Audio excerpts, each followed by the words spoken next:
So here's just a few of the siblings that are involved, have been involved, and you'll see that there's quite a age range, because one, we are talking about helping siblings throughout their lifelong journey.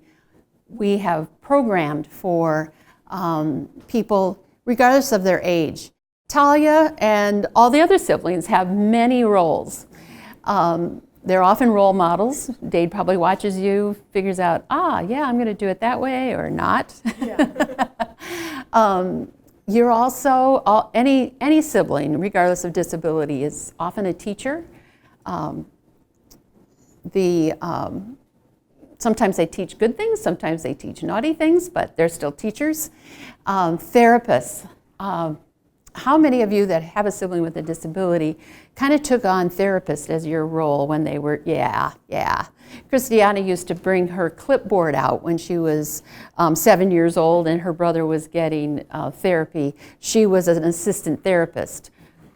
I don't know what the clipboard did for him, but the therapist had a clipboard, so she figured she needed a clipboard too. But she was also very good at making sure he was doing what he needed to do in order to eventually walk. That's a very common role that siblings aren't asked to do necessarily, but they just do it.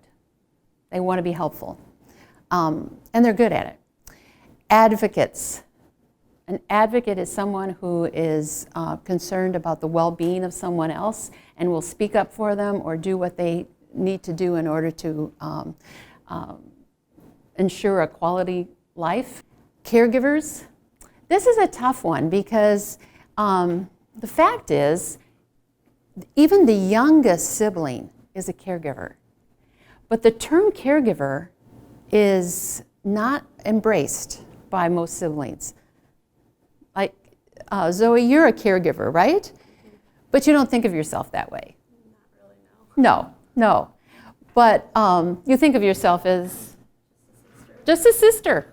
Yeah, I'm just a sister. But I know you care for your brother, not only in a loving way, but you physically care for him as well. And that started when you were tiny. Your brother's older than you, right? Yeah, much older is he? A year and a half. Okay, yeah. So even when you were a little kid, you were helping your brother.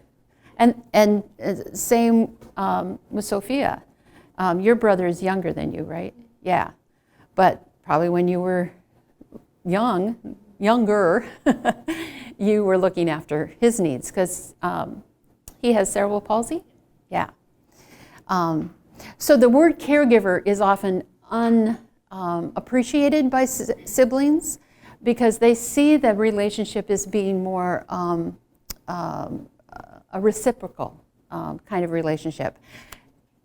It isn't uncommon for a sibling to say, yeah, I care for my sister, but she gives me so much back. She makes me the person I am today. She gives me joy. She makes me compassionate. They acknowledge what they're getting back, even if it's not the same thing. Oftentimes, siblings will even see it as a more significant, important thing. And this is my favorite, antagonists. They're the ones that will tease or bug or, they're giggling up here, just like a brother or sister relationship, to get things done, to help them develop skills. And oftentimes, a sibling can get a brother or sister with a disability to do something that their parents can't. Anybody have a quick example of that? That something that you can get your brother or sister to do, or maybe you've seen yourself as a parent, that parents can't do. And the amazing thing is that all of these roles that siblings play, they play longer than anyone. A sibling bond, a sibling relationship is going to be longer than anyone else's. Longer than the doctors, longer than the therapists, and longer, in most cases, than the parents' relationship. So it's extremely important to acknowledge and support siblings not only as children, but throughout their whole lifelong journey. And they need different kind of support at different times. And I want to just interject sort of a philosophy or a value that we have. We don't anticipate that every sibling will come to everything that we offer all the time. That's unrealistic. And siblings will also have different needs. Sometimes they'll need the closeness of connecting with one another. Sometimes they'll need to be connected with resources. And sometimes they don't need that because they have other things they need to get done. And that's natural, and we expect that. So I tell parents that we're not the Girl Scouts, we're not the Boy Scouts that gives out badges for attendance. It's not important. What's important is that they're getting what they need, and they find us, and we find them when they need us. But we take attendance for our purposes, but it's, well, I'll give you an example. Today we had a cancellation for Sib Shop this afternoon because the sibling is a member of her ski club, and they're going skiing this afternoon. Yay! I know it's cold, but yay! I'm actually very delighted that she's doing that because one of the challenges that siblings have is becoming isolated.